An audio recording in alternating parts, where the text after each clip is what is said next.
Vienne, 12 novembre 1828. Votre Excellence, 3 heures du matin. Je perçois cette seconde et puis cette autre. Je fais le bilan de chaque minute et je vois les heures passer. Votre silence me pèse. Ma musique est certes un travail exigeant, incompréhensible selon vous, ne me laisse aucun relâche. Mon génie est mon démon, comme vous l'eussiez dit pour Socrate. Il me dévore et me transfigure. Ma musique n'est que communion. Je ne cherche aucunement les applaudissements mondains ni vos honneurs. Vous ne savez pas écouter, monsieur Goethe. Vous n'en voulez rien entendre. Vous n'appréciez guère les artistes romantiques. Vous voyez dans chacun de nous ce que vous haïssez le plus au monde. Des génies pathétiques, nous appelleriez-vous? Seulement, mes œuvres sont les enfants de ma connaissance de la musique et de ma douleur. Ce qui me tue est aussi ce qui me fait vivre. En ce qui concerne le roi des aulnes, pour ne citer que lui, j'ai essayé de traduire votre œuvre avec toute la justesse possible, avec tant de paysages et de bonheur. Je ne me glace point. Mais pourquoi tout cela? Ma musique vous interpelle à tel point qu'elle vous rebute? Je sais que votre poésie possède une musique bien à elle, et que vous préférerez toujours la vôtre à celle des musiciens. Vous dites que mon œuvre est pure irraison, et que seule la parole a affaire avec la raison. Mais ne croyez-vous pas que l'art est irrationnel et déraisonnable? Sachez que je composerai jusqu'à épuisement, monsieur. Un jour viendra où vous repenserez à moi, et vous changerez d'avis. Alors, allez-y, critiquez-moi. Mais vous n'oublierez pas qui est Schubert.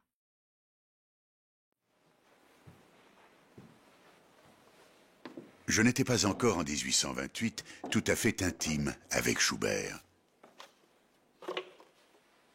Il ne me restait alors plus qu'une semaine afin de le découvrir. Passant la majeure partie de ces dernières journées alitées, je n'avais l'occasion de me confronter à lui que quelques heures par jour. Ces moments, d'une préciosité absolue, laissaient entrevoir un génie d'une humilité qui n'avait d'égal que sa folie et son talent.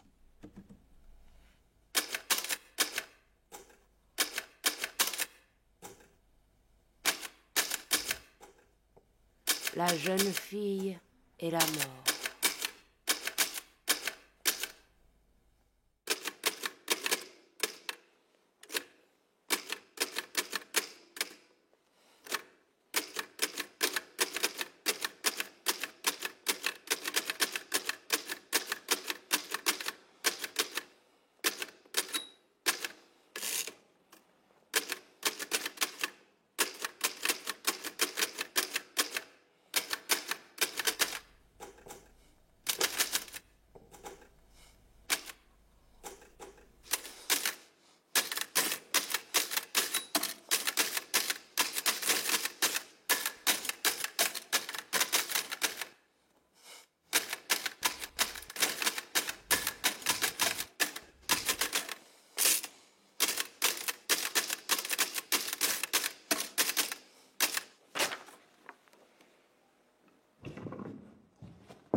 Je sais que je suis un artiste, je suis Franz Schubert! 31 ans. Porter cette angoisse de la santé à jamais perdue. C'est se savoir vivre en marge, comme un être séparé. Ce n'est pas tant la conscience d'approcher d'un peu plus près la mort. C'est beaucoup plus la conscience d'un amoindrissement et d'une condamnation à la solitude grandissante. Mais cette solitude t'est précieuse. Oui, je ne suis venu au monde que pour composer. Oh, Schubert, tu m'arraches les pieds de la terre. La fin est proche, elle me caresse, je la ressens. Ne deviens pas mélancolique. Laisse-toi vivre pour mourir un peu plus, âme damnée.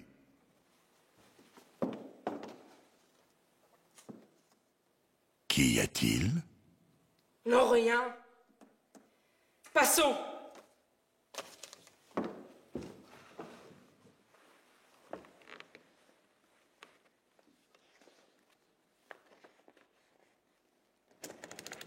Il se fait tard pour toi, Franz. Tu as trop attendu, tu le sais. Elles sont parties, toutes, les unes après les autres. En fin de compte, tu le sais, tu n'as su tisser que de brèves relations. As-tu déjà pensé, un moment, à ce qu'aurait pu être ta vie sans musique? As-tu déjà pensé, un moment, la vie que tu aurais pu mener avec tous ces badinages? Regarde ces artistes auxquels tu voues un fanatisme profond. Regarde. Quel est le lien entre vous? Oui? Je crois bien qu'il n'en est rien. Ce Beethoven que tu admires tant, l'as-tu déjà rencontré? Non. Tais-toi. Tes relations humaines ont toujours été semblables les unes aux autres, insipides, légères, sans avenir. Tais-toi! Mais regarde-toi, regarde-toi. Vois ce mercure qui te dévore. Tu te tais! Quand décideras-tu de ta fin?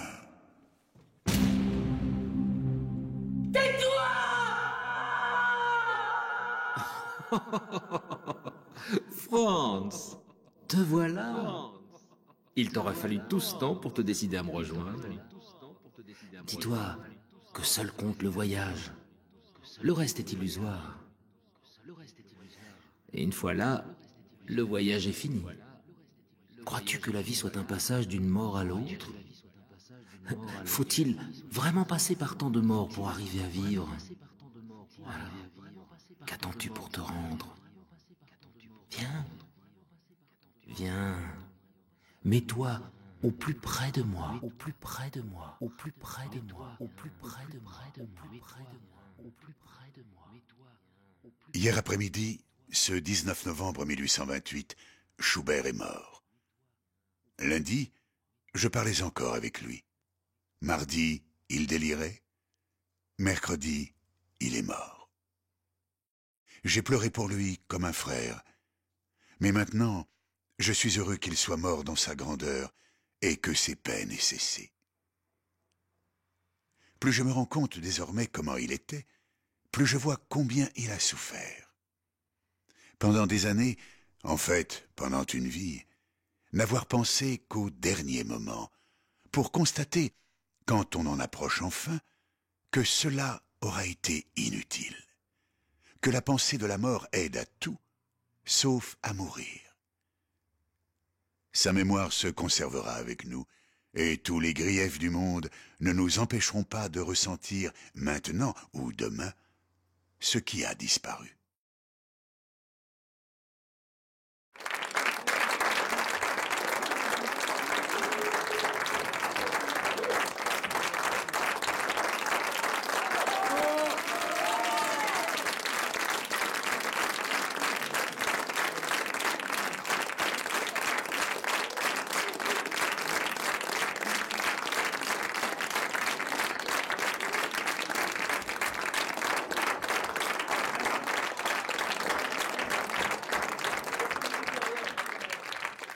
Jouis toujours du présent avec discernement. Ainsi, le passé te sera un beau souvenir, et l'avenir ne sera pas un épouvantail.